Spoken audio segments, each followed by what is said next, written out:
All right, strap in, everyone. We're diving deep into a wild week in the markets. Specifically, we're looking at all the financial news you sent in about how global trade is impacting, well, everything. It's been a roller coaster, that's for sure. Yeah, tariffs are back to haunt us, earnings reports are grabbing all the headlines, and some companies, believe it or not, are actually thriving in all this chaos.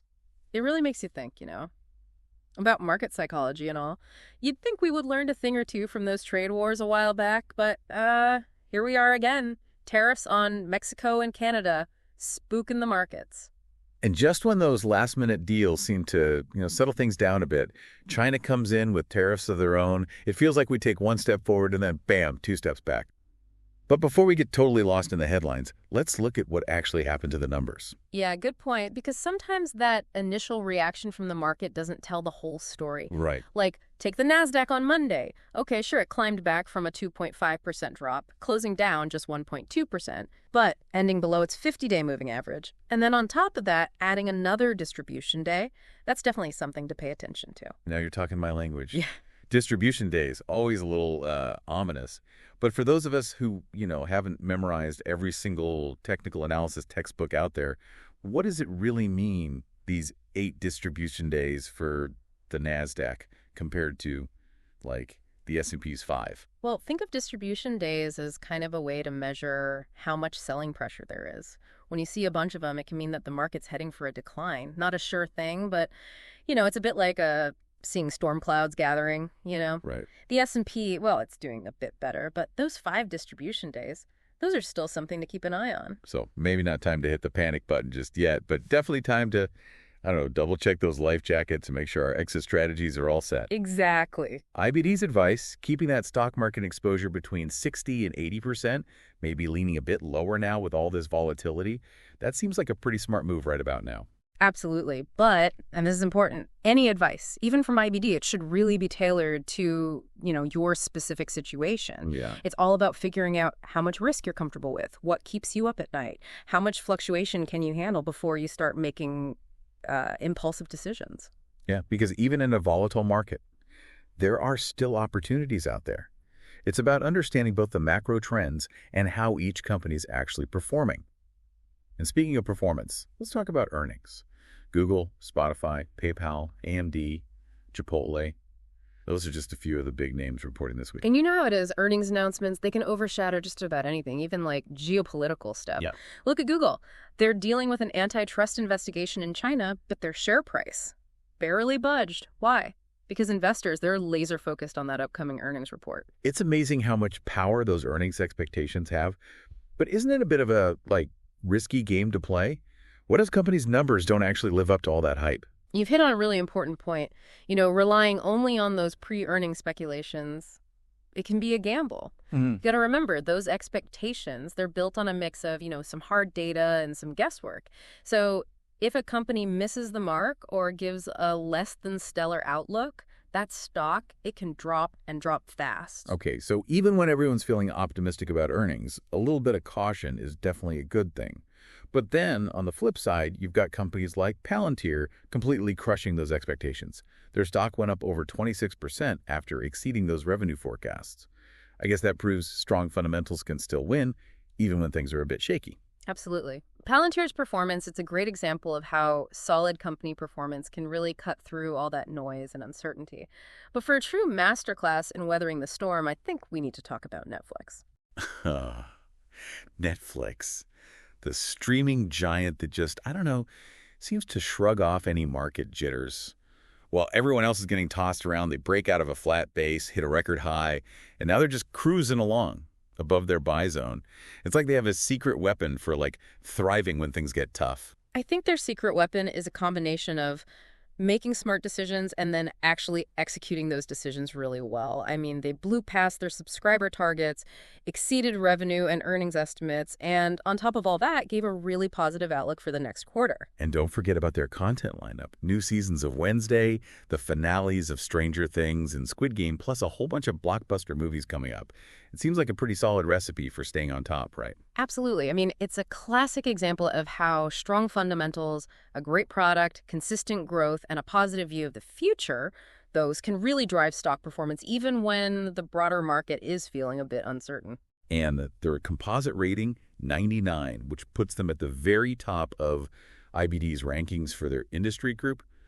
That really says something. But what are some of those underlying factors that make up that rating? What should investors be looking at when they're analyzing a company's composite score? The composite rating, it's like a report card, evaluating a company's performance based on a bunch of different things like earnings, sales growth, relative strength, institutional ownership, So a high score like Netflix has, it suggests a really strong track record and a pretty good outlook for what's to come. This is not just about the hype. It's about really digging into those numbers and figuring out how healthy the company actually is. But let's get back to this idea of navigating volatility. What are some key takeaways from Netflix's success, especially for those investors who might be feeling a bit, queasy after this week's ups and downs? Well, Netflix's journey, it really highlights something important. Don't get too caught up in those short-term market fluctuations. Right. Instead, focus on finding companies that have a proven track record, strong fundamentals, and a clear vision for the future. Those are the companies that are most likely to weather the storm and come out even stronger.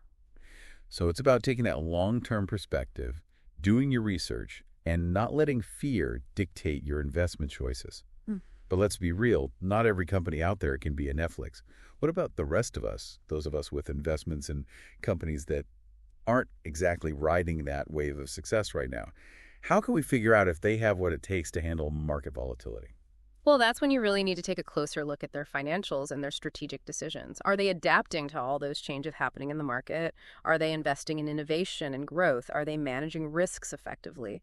These are the kinds of questions that can help you figure out if a company is ready to navigate those choppy waters or if they're, in danger of sinking. So it's about being an informed investor, not just someone who sits back and watches things happen. But for a lot of people, understanding those financials can be pretty intimidating. What are some key metrics or even red flags that even someone who's not an expert can look for when they're trying to evaluate a company's ability to deal with market turbulence? That's a great question, and that's exactly what we're going to unpack in the next part of our deep dive. We'll give you the knowledge and the tools to confidently assess how resilient a company is, even in the most challenging market conditions. Okay, I'm already feeling more prepared to handle those choppy waters. But for now, we'll leave our listeners with that cliffhanger. Welcome back. Time to gear up and learn how to analyze if a company can really handle those market storms. Okay, let's get those financial magnifying glasses out. Where do we even start when we're trying to understand if a company can, truly weather market volatility? Well, the balance sheet is a really good place to begin. Think of it like a snapshot of the company's financial health. It shows what they own, their assets, and what they owe, their liabilities. Okay, so it's kind of like checking their bank account and credit card statements, but obviously on a much bigger scale. Exactly. And one of those really key ratios to look at is the debt-to-equity ratio. It tells you how much debt a company is using to finance their operations compared to their equity, which is, their ownership stake. If that debt-to-equity ratio is high, that can be a sign they're a bit vulnerable, especially when markets are volatile and credit tightens up. So if a company has a lot of debt, they might have a hard time staying afloat when things get rough.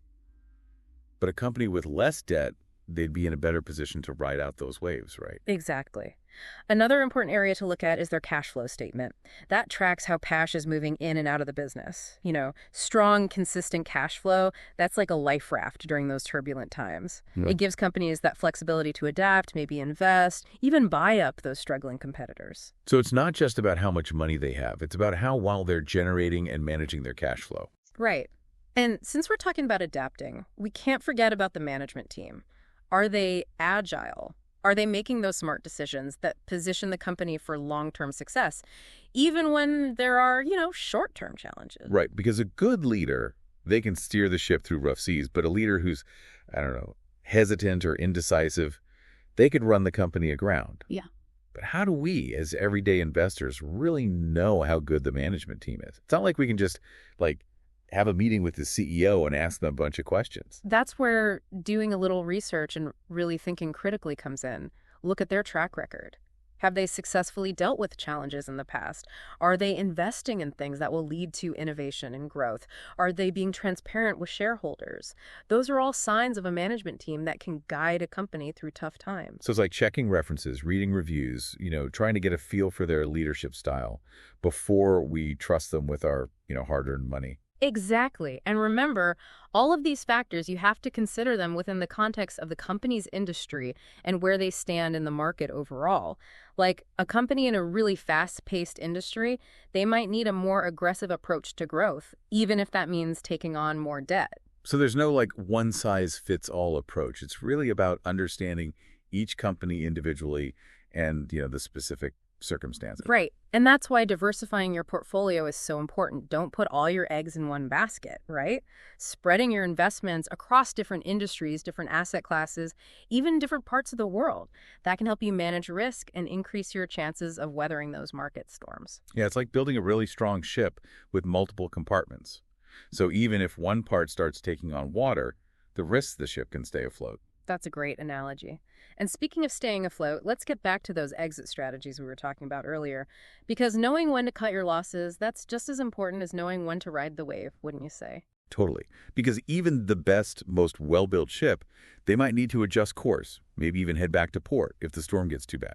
But deciding when to, abandon ship, that can be tough emotionally, especially when we feel attached to a particular investment. Exactly, which is why it's so important to have a plan in place before those emotions take over. Remember, we talked about stop-loss orders.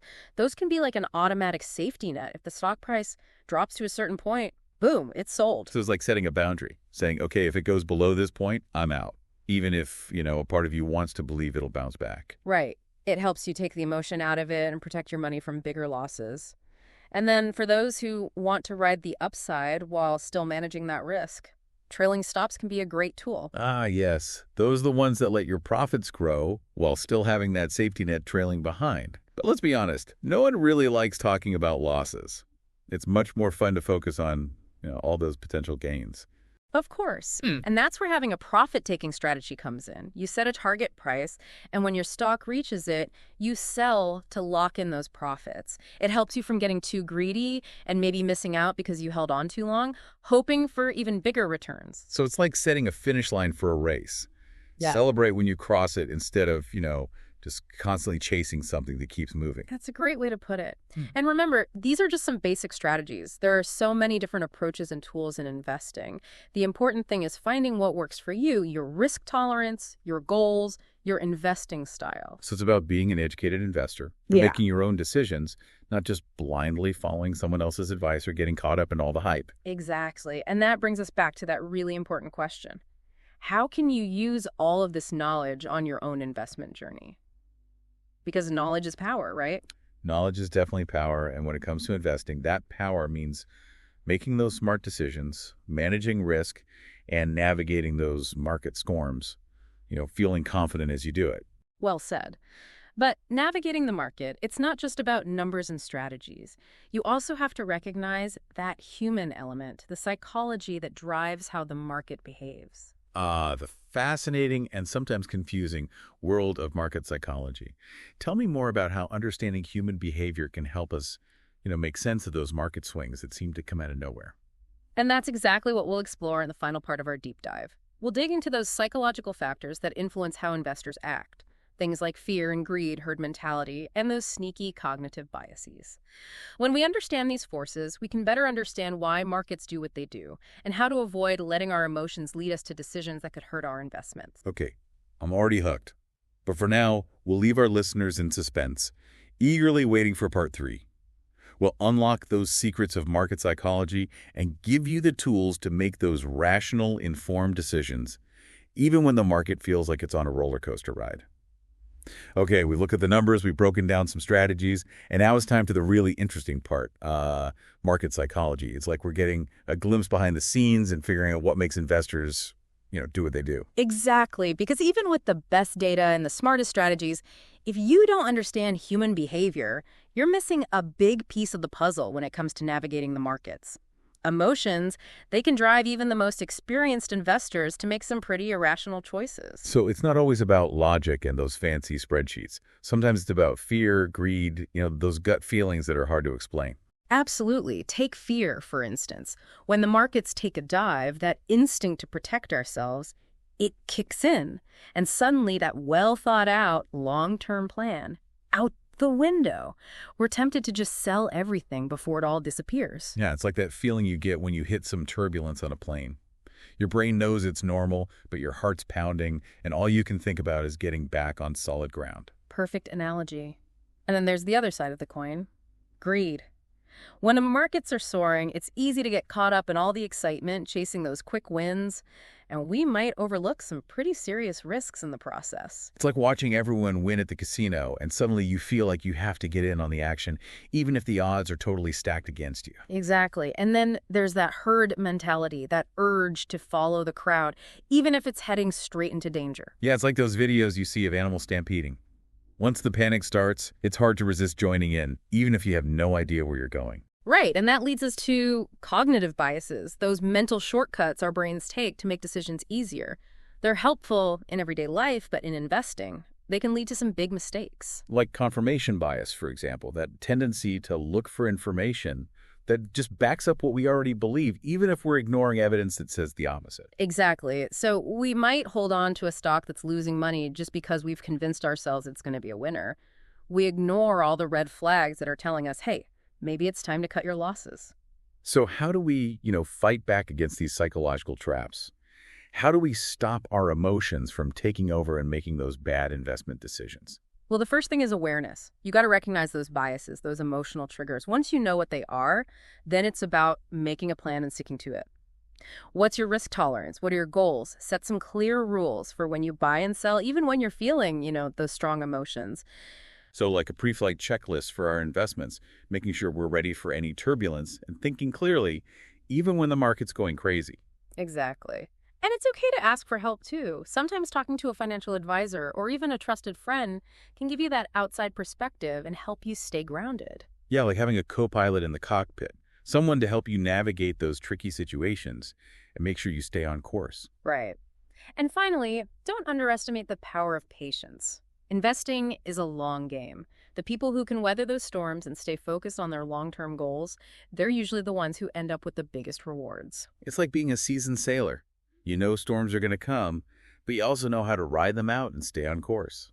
Well, we've definitely covered a lot of ground in this deep dive. We've explored market trends, dug into company performance, and even learned about the psychology behind it all. It's been a great discussion. And remember, even when things are uncertain and volatile, knowledge is your most valuable tool. It helps you make those informed decisions, manage risk, and navigate the market with confidence. So to everyone listening, keep learning, keep exploring, and keep those minds engaged, because in the world of investing, knowledge really is power. Thanks for joining us on this deep dive, and until next time, we hope your portfolios are balanced, your decisions are well-informed, and your returns are amazing.